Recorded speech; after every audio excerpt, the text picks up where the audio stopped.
Hey, hello, and welcome to the Feel Strong Fitness Podcast. My name is Justin McClintock, and this week we have Shoshana Katz on the podcast. Shoshana is the owner of BPM Fitness, a studio here in Philadelphia that specializes in kettlebell training combined with indoor cycling. We talk about Shoshana's approach to fitness, why it's important to focus on strength, overall health, and even enjoying the process, as opposed to getting focused on weight loss, and why doing that often leads to better results. Shoshana talks about how to build a strong community within a gym, training in and around pregnancy, and some other really cool stuff that she and BPM have been a part of in the Philly community. Whether you're a fitness enthusiast, coach, or gym owner, I think you're going to get a lot out of this. Shoshana Katz is on the Feel Strong podcast. Shoshana Katz, welcome to the Feel Strong podcast. Thank you for having me. Absolutely. I'm excited to have you. We've known each other kind of casually online for a while, but we've never actually gotten to the opportunity to sit down and chat like this before. Yeah, absolutely. So this is fun. I agree. I'm really excited about it. You are the owner of BPM Fitness, correct? Yes. And as such, you're part of we're doing a Philly series of health, fitness, wellness pros. Tell people who don't already know or who might not be in Philly, what is BPM Fitness? So BPM Fitness, we are going to be 7 years old this year. Can't believe it. We are. Congratulations. Thank you. It's been a wild 7 years because most of the beginning of our life was during COVID. So that was a fun roller coaster for us. But BPM Fitness, we specialize in kettlebells for our strength training and indoor cycling. And I always like to tell people when they come for our spinning classes, we are a power-based and beat-based studio. So we're always going to ride to the beat, but we use metrics. So we don't do choreography. There are other studios that do that. And we always tell people that's wonderful. And if that's what you enjoy, we love that for you, but that's just not what we do. So we're definitely more of a metric-based ride. That also rides to the beat because we love music here. And then our strength training, like I said, it's mostly kettlebells, but we also incorporate TRX straps, battle ropes, sandbags, a lot of really fun. I'm going to use a fitness buzzword when I say functional tools.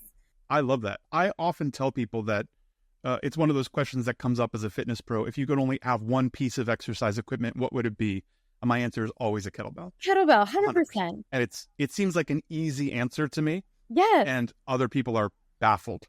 Like, you don't want a barbell? Like, absolutely not. What do you, bilateral? I can only do bilateral movements for the rest of my life? That's really not going to work for me. No, kettlebell is much more versatile and portable. Exactly.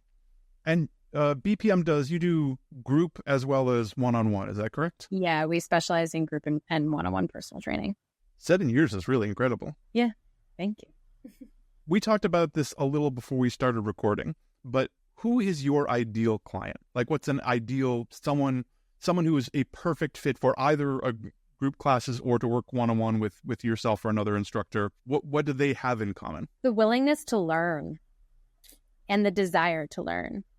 I think that's my number one thing, because I think it's so hard to put a character trait, to your ideal client, because all of my coaches were also different in our preferences for the types of populations we like to work with. But I will say the one thing that we all enjoy so much is when our clients show up to their sessions. Not everyone's going to be excited depending on your day, right? Everyone's in different moods, but it's when a client shows up and is like really invested in what we're doing together, and understanding why we're doing the things that we're doing together. I love that. That makes sense. And I notice I'm hearing a similar answer from lots of people who are really good at what they do when I ask that question. And it generally comes down to kind of curiosity/growth mindset. Like people who are interested and ready to learn new things, and sometimes even unlearn things they thought they knew that aren't exactly right or don't fit kind of in this modality, in this way that we're taking them.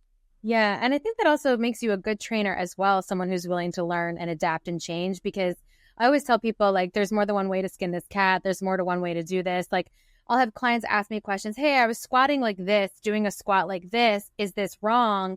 And I'll look and like the general mechanics are correct. And I'm like, well, I wouldn't say that this is wrong, but like, you might want to turn your toes out a little bit more. That might feel better for you. You might want to make it a little bit more narrow. That might feel better for you. And I think it always confuses people when a trainer just doesn't give a very clear yes and no, black and white answer, because there's so much gray and in the fitness industry and how things should be done. And I think the more experienced your trainer is, the less of a direct answer they're going to give you. You know, I just think back to when I was like 22 years old and just starting personal training, and like, God, when you're that young, you think that you know, so like I cringe. I look back at myself at some of the workouts I've done, some of the things that I've said, and I fucking cringe. I'm like, oh, show. But I mean, that's growth, right? That's so, yeah. It is growth. I mean, people, I've been lucky enough to have a couple of different careers at this point, and across the spectrum, people who are really good at what they do, when you ask them a question, it usually starts with, well, it depends. Like, I need to know more, and it's got to be nuanced. And it turns out there's not a right way to do anything. It's, I don't know, who are you and how are you feeling? And what are your goals and how long are your limbs and what kind of training history do you have? And are you injured? And what kind of equipment do we have? And you start building a thing, like, oh, okay, I think we've got it down to the top 3 options. Yeah. And you know, that old school mindset of your knees can't go past your toes when you squat. I'm like,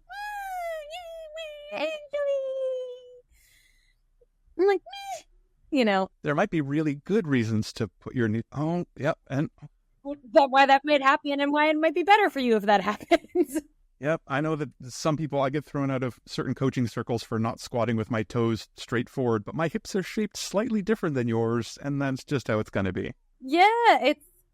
I think people are so used to hearing that old school mentality, or even that mentality that I would say is kind of like driven into you when you go and you just get your personal training certification when you're super young and you get your ACE or your NASM for the first time. And like, there's very like arbitrary rules of this is how things are supposed to be. So like, you think that it's supposed to be, but then like I've said before, like then experience happens and more education happens and you're like, oh, that's like, it's just a general nice guideline. But that's what's taught to people in general group fitness. So I think general pop hears that so much and that's driven into their brain so much that when they get a trainer that's like, oh, actually, let's play around with some things. They're like, oh, that's not wrong. And you're like, no. And you just said something I think is really important, that when it's in the context of a certification, especially a test, there is going to be a right answer. There's only so many ways to give people tests. They can't all be in-person practicums, which wouldn't it be cool if that's how all fitness certifications worked? But when you're taking a test, there's going to be a right answer. So you you memorize, you wrote, you figure out, you know the right answer. And in a group format, especially a big group format, I'm not sure how big does a BPM class potentially get? So our strength classes and our combo classes, we try to cap at 16. Back in the pre-COVID, we used to put 24 bodies in there. And now I look in that room and I'm just like, how the fuck did we put 24 bodies in here safely? And like, the answer is we did. Like, I don't think I was that safe. You know, things were different then. But like 16 is the most we'll do for a strength class.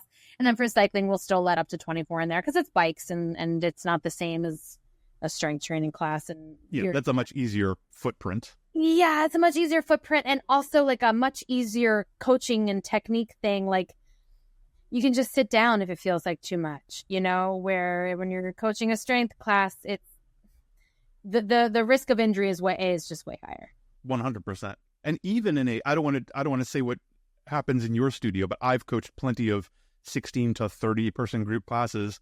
If I'm telling 25 to 30 people some points of performance on a squat, yeah, I'm probably going to say chest up, knees out. Now, is that true for everyone in that room? Nope. So then I'm going to run around and find the people who it's not true for. I'm like, whoa, don't do that. Yeah, I know what I said. Don't do that. But when I'm talking to that big a population, it's true. It doesn't make it true for each and every person. Yep, absolutely. Speaking of adapted moving and individualization, you do a lot of work. You're inspired to do a lot of work with kind of the perinatal population, like people who want to, are, or have recently been pregnant. Yeah. So I myself am a new mom. I have a 3-month-old at home. But I was interested in that before getting pregnant, going through my IVF journey and everything. There's just like everything in women's health, under researched, under spoken about, you know, it's just there's a lot of old school mentalities and recommendations that what I learned through my studies are actually not based on data or trial. They're just like loose recommendations because this feels like the right thing to say. And I think that's bullshit, especially because it makes birthing people feel like they are weak, and that as soon as they become pregnant, they are then fragile beings, or the process of getting pregnant means that they are a fragile being and they have to treat themselves as such. And I hate that. And so I'm super drawn to working with people who have the ability to get pregnant and carry pregnancies and give birth. I am super drawn to it because I want to give them peace of mind and give them full ownership of their body, and know that in pregnancy, there are so many things that we cannot control, but there are things that we can. And I'll give an example, like this fear that fitness and exercise can cause miscarriage is just not true. It's not true. Based on nothing. And it's not true. And we could get into why during your first trimester a miscarriage could happen. It has more to do with chromosomes than anything else. And there's much more intricacies and details into that. But I love to help people break this idea that they physically are going to do something to themselves to cause an issue. And then when they are pregnant and later in the pregnancy, I love helping them just feel as strong as they can and understanding that we're making adaptations or modifications not because you're incapable, because like you just might not feel great. So let's make a change to enable you to still move and do that and feels in a way that feels good and still makes you feel strong all during this process while you are creating a human being inside of you. Yeah, 100%. I completely agree. I've been fortunate enough to take a number of people through pregnancies and even a couple people through multiple pregnancies. And I come back to that point all the time. But side by side, strength training is only good for you. It's really important. It generally leads to better outcomes, it seems. There's no reason to stop it. It is now only a couple of, I want to say like 4 or 5 years ago, ACOG, the American College of Obstetrics and Gynecology, officially came out with the recommendation, actually, strength training is a really good idea, especially if you're already doing it. You should definitely continue doing it. So that's there. That said, especially once you get past the first trimester, this is going to be day to day, week to week. I don't know how you're going to feel. So I can say, yeah, we can squat all the way up to, 37 weeks, but there might be a point where squatting feels terrible.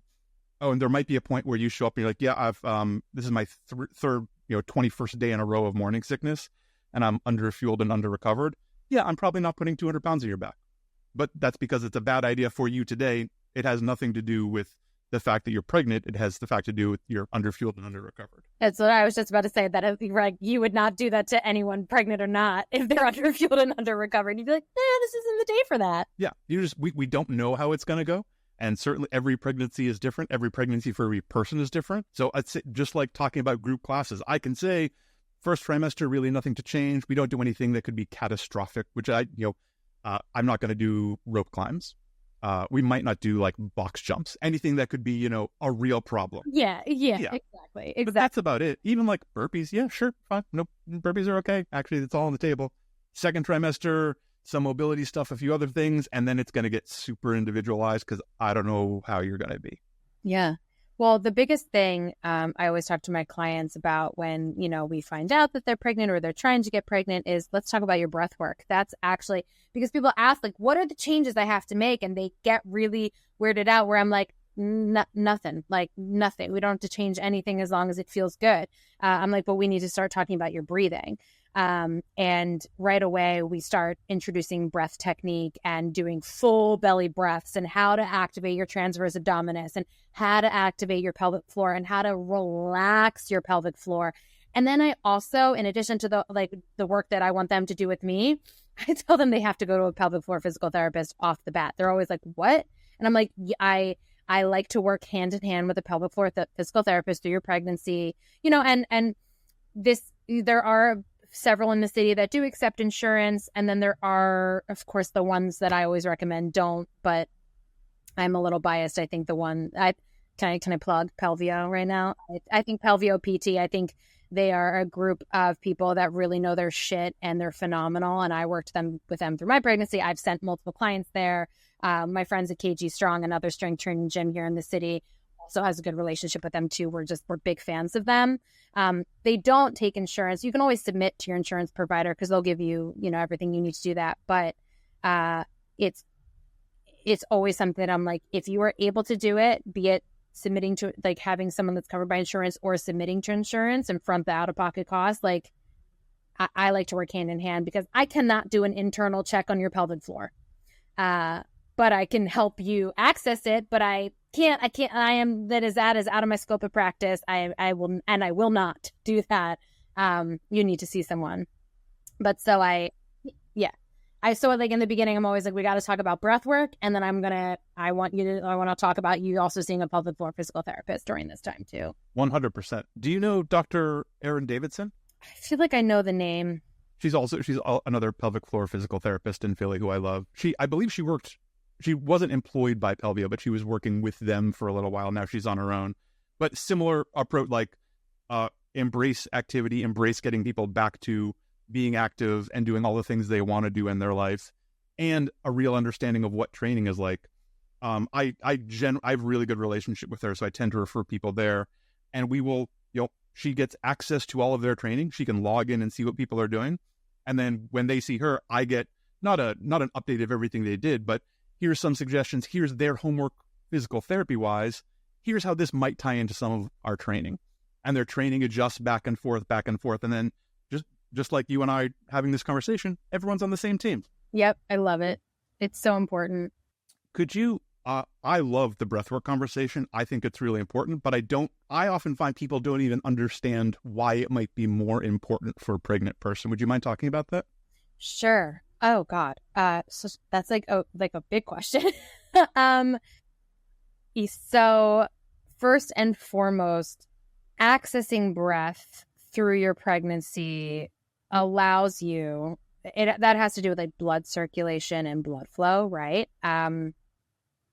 It also has to do with you being able to access, I'm going to use so many fucking words right now that I want to punch myself in the face for. It's going to let you access your core canister. Your core canister is made up of your diaphragm, your transverse abdominis, which are the really, really, really deep layers of your core, right? Your abs, right? It's not the layer you see. I'm over explaining just because I figure people who are not into fitness are going to be listening to this too. They're not the layers you see. And then it's also your pelvic floor. And your breath allows all of these three things to work as a team. And through your pregnancy, your transverse abdominis is expanding, but trying really hard to stay as intact as possible to protect your spine, to protect your whole body. And so when you are able to connect the breath, you're able to keep all three of these things, your diaphragm, your TVA, and your pelvic floor super, super healthy and in a good conversation with each other. That's how I try to explain it to my clients. And if those things are able to work properly, you're going to be able to move properly and move well and move strongly a word. Yeah, strongly, and so that's why starting to access that breath right away. And when we say your breath work, it's called a 360 breath, which means it is, I want you to imagine that you've got like an inner tube, like a pool floaty inner tube all around your body. And you want to send air everywhere there because your core canister is the trunk of your body, trunk of the tree. And if the trunk of the tree is a hot mess and not working well together, those branches are going to be super brittle and not work well individually and together as well. That was an excellent explanation. Thank you. And I think to put a topper on it, I think it's really important to do it early. Yes. Amongst other things, you are about to have an invader push a bunch of your organs out of the way and oftentimes limit your lung capacity. Lung capacity goes down all the time in pregnant people. So getting used to working that breath and that being part of a habit is going to help you as things get harder, as it gets literally harder to breathe. Mm-hmm. As something that So I'm a trained singer. That's actually a fun fact about me. Yeah. And so that's how you are taught to breathe. You're taught to breathe into your diaphragm. So I always find when I work with performers or anyone who has any kind of performing experience, it's definitely easier for them because it's not their first rodeo at accessing breath. But I mean, you've seen it. It is so hard for people to access their breath into their diaphragm. So you are right. Like the sooner you can start to learn diaphragmatic breathing, the better off you'll be. Yeah, I think a lot of people spend time in that high chest breath, partly because I think it's partly because of aesthetics, because it doesn't make your tummy go out. So people take a big breath, and I certainly did as a 14-year-old boy. I was only breathing here because I was 5 feet tall and just trying to look big. Yeah, I had that conversation with a client, one of my clients this week. She's like, we always had to look skinny, so we never would breathe into there. I'm like, yeah, fucking society. That also ties into nervous system stuff. That high chest breath often leads to, it kind of mimics that panic breathing, and suddenly your sympathetic nervous system is kicking in, and now everything's harder. And especially with a pregnant person, like things are already harder. Your heart rate's already elevated, your lung capacity's already diminished, life is a little bit stressful. What else can we do to flip some of those nervous system switches off and give you a little bit of an advantage? Mm-hmm. Absolutely. Fitness approaches. Before we started recording, we were kind of going down like a mission and values road, and I got too excited and basically stopped us so we could start recording. So we believe so many of the same things. This is excellent. Something you said was you basically never talk about weight and kind of how people's bodies look with them. Is that accurate? Yeah. I am not the trainer for you if losing vanity, I'm going to call them vanity pounds, are your thing. I'm just not, because that has never been what, one, I want fitness to be for people. Two, it was never what strength training was to me. I just want to make that caveat because there was definitely a period of time where like I was a cardio bunny and it was in my mind that like, you know, you did this to lose weight. But strength training was never meant that to me. Strength training is always meant to me strong. But yeah, I will not, I'm not your trainer for if you want to lose those 5 pounds to fit into your wedding dress and I'm also not the trainer that's going to weigh you and take measurements. And there's no shade. I want to make it clear to the trainers who are that, because there are people that do go into like bikini competitions and bodybuilding competitions. And like, that's an aesthetic purpose and reason. And there are coaches that specialize in that. And that's great if that's your specialty. And that is also just not who I am.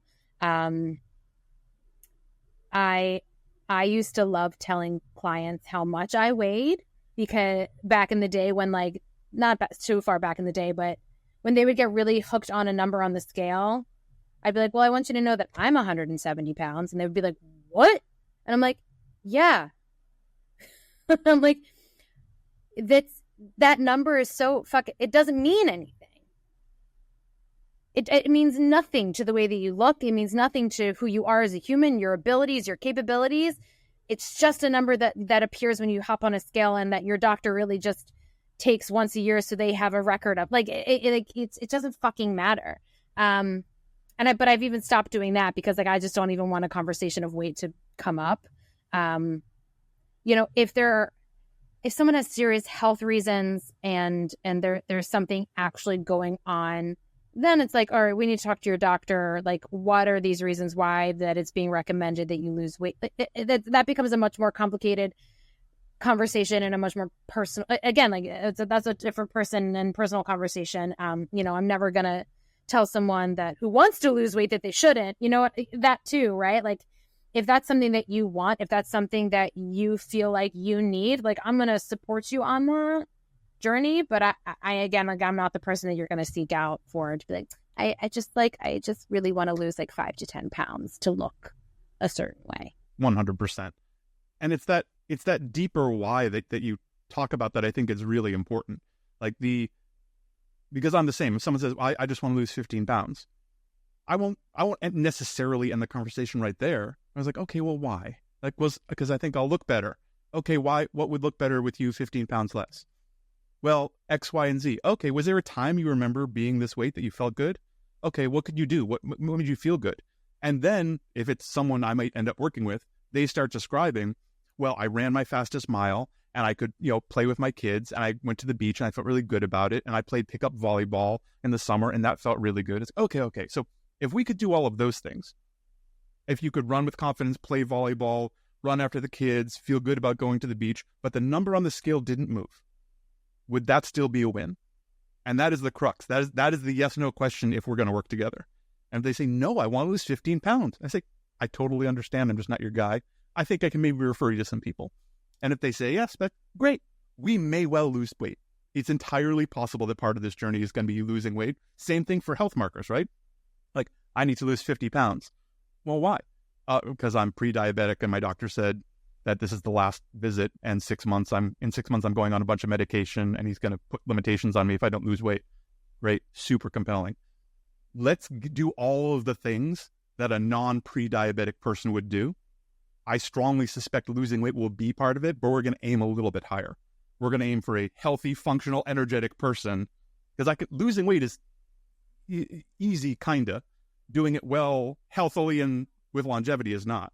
I that's exactly it. Like, sure, like if you end up losing weight because we're doing all these things that will make you an overall healthier person, like, great. But the goal for us actually is to get you healthy, and what that looks like might not look like the scale is budging, but it might show up in other ways. And that's exactly it. Yeah, and we'll find other things we can measure. Be like, oh, you're sleeping better, and your mood is improved, and all of your strength metrics are going up, and you're feeling better on the bike, and your relationships are improving, and you're feeling less stressed. Right, and you walked back from the grocery store carrying all your groceries, and you only took a break because, like, your hands were sweating and you needed to wipe your hands, not because you needed to take, like, a breather, That's, like, that to me also, like, that's a fucking win. I find it real, or I find and found it when I first found BPM really interesting that you are when I first found, I thought you were a spin studio and that was it. And then looking into more, I was like, oh, they do all of this other strength work. I don't think that strength and spin often end up in the same room. And I'm ready to be corrected. I'm a little bit ignorant about these things, but I find it admirable.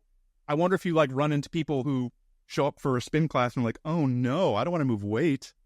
Yeah, so we do offer just a 45-minute spin class or just a 45-minute strength class. And then we also offer the 1 hour combo. So for anyone who wants to play with either toy, we can do that. So full transparency, I fucking hate running. I just don't find joy in it. So there are so many studios that just do treadmill and strength training. And I like to say that we are like the marriage of a serious strength training studio plus the group fitness, combo class that everyone craves, like the really sweaty, really, we're like the marriage of it, right? So we offer those strength training classes that are very form focused, technique focused, like the programming is very specific. And then we also offer the combo classes where they're still going to get that same programming and the strength work, but then they're also going to get the 25-30 minutes on the bike. So they walk out. Those classes I feel like would cater to that mentality that if you didn't sweat, you didn't get a good workout, right? But we're tricking you because we're giving you the very specific and methodical programming in your strength work, and also very specific and methodical programming in your, cycling work.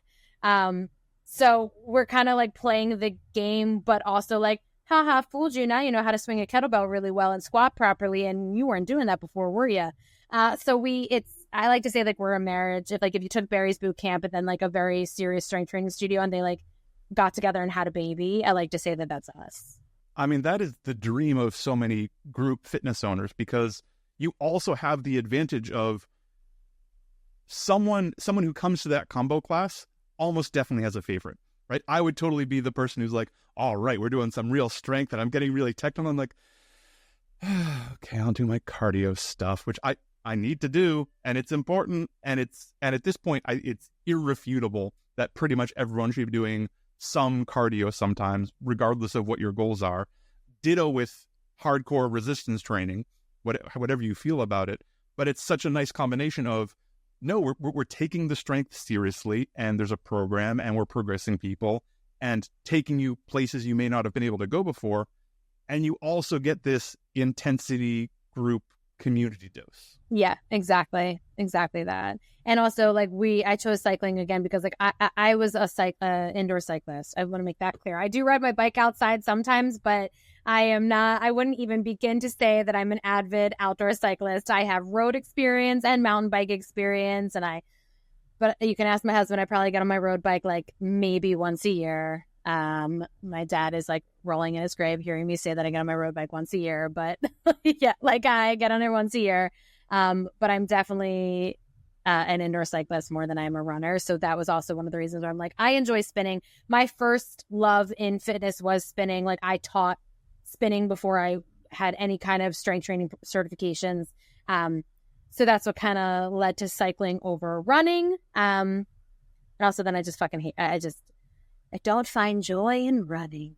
Well, also just from a business model perspective, like one of the things I admire about spin is that small footprint, kind of like yoga, right?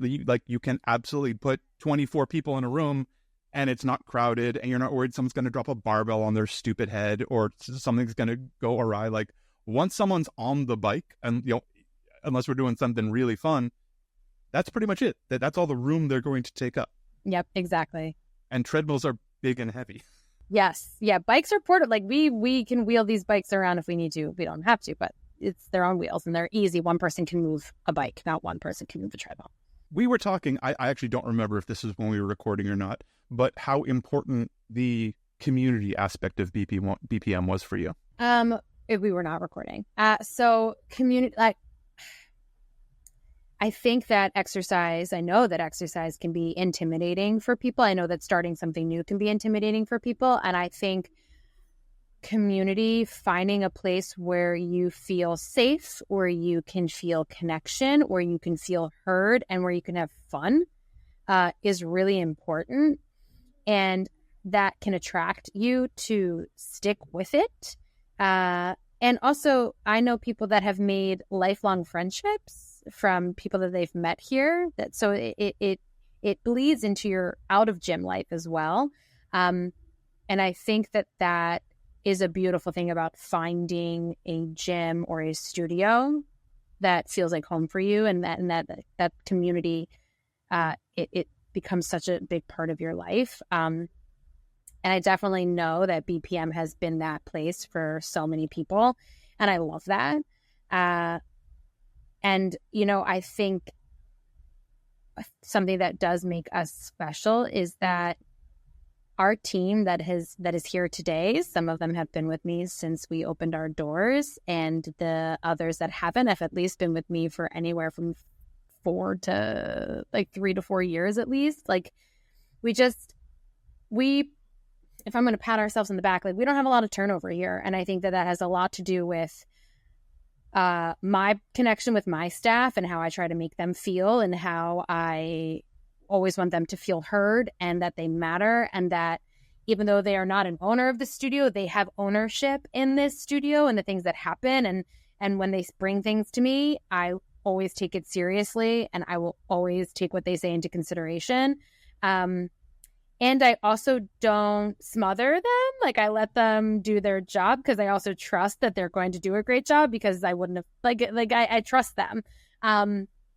And I think that like how I treat them and how we all get along bleeds into what the members can see and feel too, right? That sets the tone, that sets the environment. So I can't tell you how many people come in here. They're like, wow, you guys really like each other. I'm like, yeah, we really do.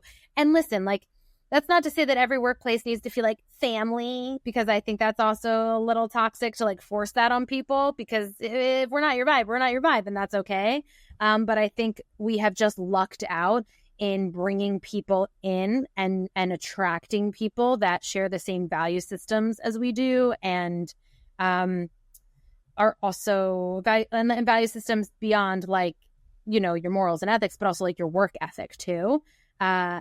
And I think that because we have created that as a staff, that it also people gravitate towards us and feel really at home here, because we're just not, pretentious or fake or unkind. Like it's all very genuine, and I think that draws people in.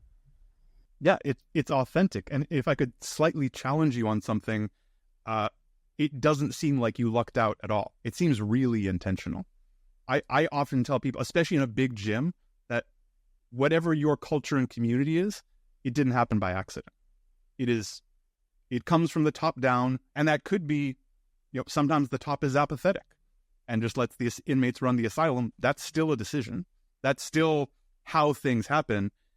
It seems to me you've been really intentional, both with the trainers you bring in and how you cultivate this culture and community, including how you talk to people and what is important to people who are here and what isn't important to people who are here.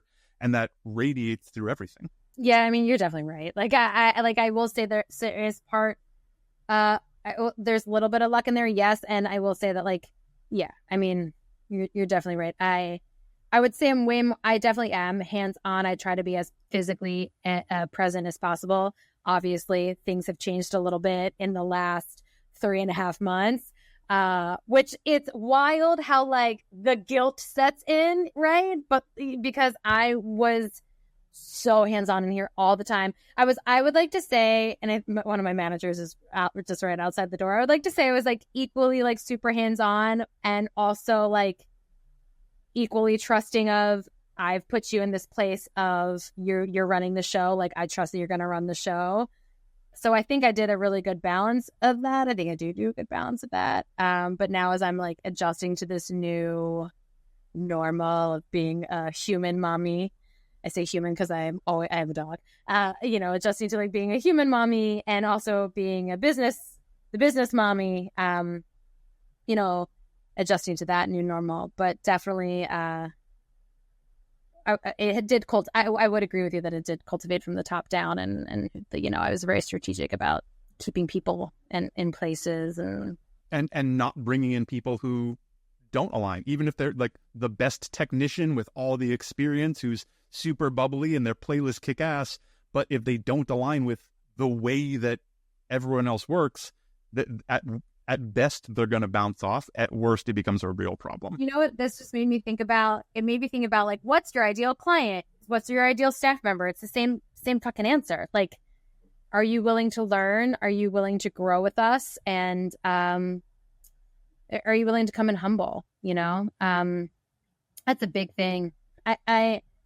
I remember, I'm sure you remember too, when we first started out in this industry, we were doing those crappy 5 a.m. at the gym shifts, wiping down treadmills, greeting guests, just working the fitness floor desk. Like, I got my start in fitness at the sporting club at the Bellevue, when I started really, like, working in fitness and training, and I was getting up twice a week to open the gym at 5 a.m. And, part of my job being a fitness floor attendant, and also teaching classes, but, like, being a fitness floor attendant was wiping down those treadmills and equipment and making sure things were put away. And I think that, like, nowadays, people that are entering into the fitness industry don't have to start at that job. They get to come in and work for someone like me, or, someone who went through it and opened up a studio of their own. And now their first job in fitness is with a small studio, and they just have a different view and expectation of things, I think. And, sometimes just going to be like, you need to go work for a big box gym. Just get that experience a little bit. There is something about getting reps in, right? Like, anyone, regardless of the experience, when they're at a new place or doing a slightly different thing, I always tell them, like, you just need some reps. Like, I can tell you, we can talk about it all day long, and I can give you details and spreadsheets and videos and answer questions. And then your first day on the floor, you're going to be like, oh my God, this isn't what I was ready for. I thought it was going to be something a little bit different. And that's okay. And you'll do it, and you'll do it, and you'll do it. And if you can hang tight and keep that growth mindset, keep that curiosity, you will get better. And by the way, if you have someone like a Shoshana around, they're only going to have your back and only lift you up and give you opportunities to learn and do more. But if you come in thinking that you're already the best and no one else knows what they're talking about, and these dumb clients, you have to show them the right way, you're probably not going to have a good time. You're not going to last long and get really confused why no one is doing the right thing and you're the only right person in the room. You're going to bounce around a lot. Like, I also think that that's like such a sign. Like, if after like not even a year, you're switching from one place, and then after another year, you're switching to another place. I'm like, this, why are you bouncing around so much? Like, find like that. There's clearly an issue somewhere, and I don't think it's the places that you're bouncing around to and from. Yeah, it's like that person who's had 5 roommates in the past 18 months because everyone's a jerk. You're like, wait. The first 3 stories you told me were pretty bad, but I'm starting to get curious. Yep, exactly. I think there might be like a common denominator here that we're not really thinking about. Could I know I'm like 2 months as of this recording late to be really useful with this question, but I think it's interesting. Would you mind talking a little bit about the Philly spin-in? Oh my God, I would love to talk about the Philly spin-in. Get out. So this was year 8. Year 7? Oh shit. I'm like really having like a brain fart. But it started in 2017. That was our first one. So Philly Spin, it is a big indoor cycling event for the Cardiac Center at CHOP. I am fortunate enough to have been involved with Philly Spin since its inception. Or conception, I guess. I got pulled in by both Yael Gross and Jordana Abrams, who, how it started was this guy, Kevin McMahon from CHOP, contacted Yael about getting SoulCycle to do a cycling event for the Cardiac Center owned by Equinox. They actually couldn't because Equinox is involved with Cycles for Survival, and it's yada, yada, yada. So Yael was like, but how about if we just like do a cycling event that's not necessarily attached just to SoulCycle? Like, I'm really good friends with this girl, Jordana, who teaches at Flywheel. Let's talk. And then Jordana was like, oh my God, you've got to meet this girl, Shoshana, who works at Body Cycle. And the 3 of us the 3 of us got chatting, and I roped Body Cycle in. I helped get other instructors in. And this event for the Cardiac Center CHOP was created. I ended up not even being able to teach the first year because we had a family wedding during the time of the Philly Spin-In, but I did get to help a little bit in terms of helping them find instructors for the very first one. And the first, I don't completely remember how much money was raised the first year, but I think it was like $200 and some $1,000. So the first year for Philly Spin-In, I can't remember the actual number, but I know it was a little over $200,000 that was raised for the Cardiac Center, which, in your first year of doing something like that's amazing. And since then, it's just kind of grown into this huge thing. And this year, we raised over $1 million for just the event. That's incredible. Yes. And in the last 2 years, it's been at the Live Casino in their ballroom. We joke in March of 2020, we held it at the Crystal Tea Room, and that was literally like days before the city shut down for COVID.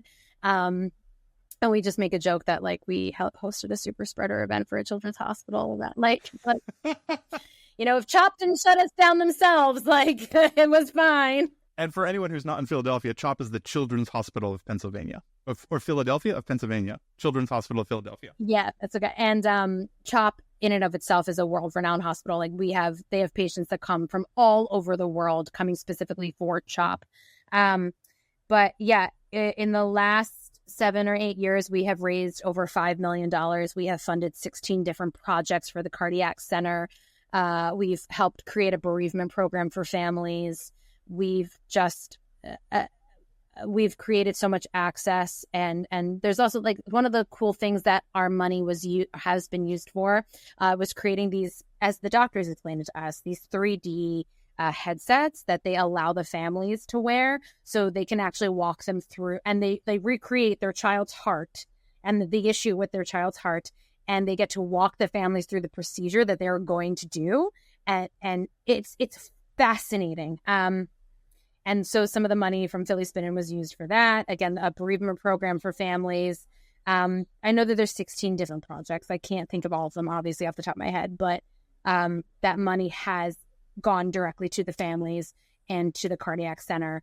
And there's just so much fun transparency in this. And what's also amazing is because it's run by CHOP now. Like all of the dollars, all of the donation dollars go to the cardiac center. We don't have to take money out of what we raise to pay for the cost of the event. CHOP puts all the money up to fund the event, which in fundraising events, that's not always the case, right? And like, that's fine. Like you fundraise and you create this event and you have to take money out of what you raise to pay for the cost of the event. Like, but for us to be able to have CHOP fully back it and that all the dollars that are raised go to the families in the cardiac center is absolutely phenomenal. And every year it just gets bigger and bigger and bigger in terms of participants. I think we've had at most like 1,800 people, which is so beautiful to me. And I love seeing year after year all of the families, the kids, watching the kids grow. And I just remember like seeing a mother chase her child because he was running around the event and she's screaming after him. And it was one of our ambassadors of that year. And you just see like his big scar down his chest. And like, he's making her nuts right now. But I'm like, she is so happy that he gets to make her nuts. You know, so we see such beautiful stories like that. And then we also do have heartbreaking stories of children who haven't made it and working with the families that have suffered such horrific losses. And it's also so beautiful to see them at the event, that they want to participate in this event. They want to support the event because of what the cardiac center was able to do for them and help them fight this battle. And they get to give back to this place that gave them more time that they never thought that they would have with their child. So that the event, you laugh, you cry, you dance,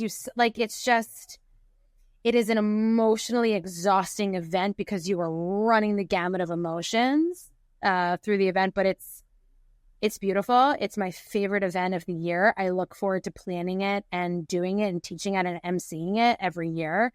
My daughter was born 2 days before Philly Spin-In this year, so I wasn't there this year because she decided to make her appearance. It's a wonderful event. I just love it.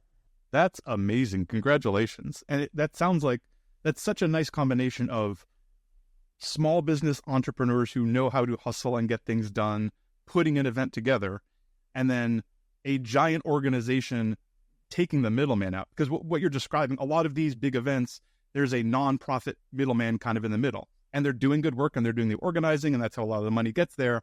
But those things also cost a ton of money just to run the machine, and the money has to go through the machine before it can go anywhere else. And CHOP is just funding it, and it's not much to them. And supporting these people, like the reality is, any parent who ends up at CHOP is having a really hard time. Nobody wants to be there. In the best case scenario, they're getting world-class treatment for something that's going to come out well that probably couldn't get treated elsewhere. And that's the best case scenario. So an event that is so much fun and growing at such a pace and doing such good work just seems like a giant win. Congratulations. Thank you. We love doing it. It's such an honor to be able to do it. I love meeting the families. I love seeing the direct impact that something that feels, I don't want to say it feels so small for us, but it feels so simple. Like, it feels so simple for us, but it makes such a huge impact on their lives. Like I have had several of the doctors who I've built really beautiful relationships with every year come up to me and they're just like, you have no idea what you're doing for us. I'm like, I'm sorry.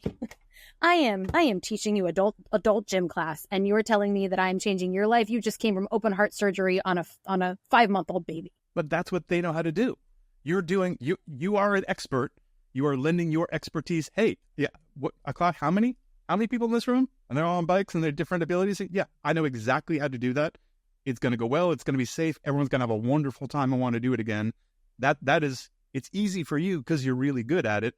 That doctor, he probably gets bored about open heart surgeries. He's like, yeah, every Tuesday, Thursday. That's like it. I know it's technical and it took 15 years of school to do it, but that's just what I do now.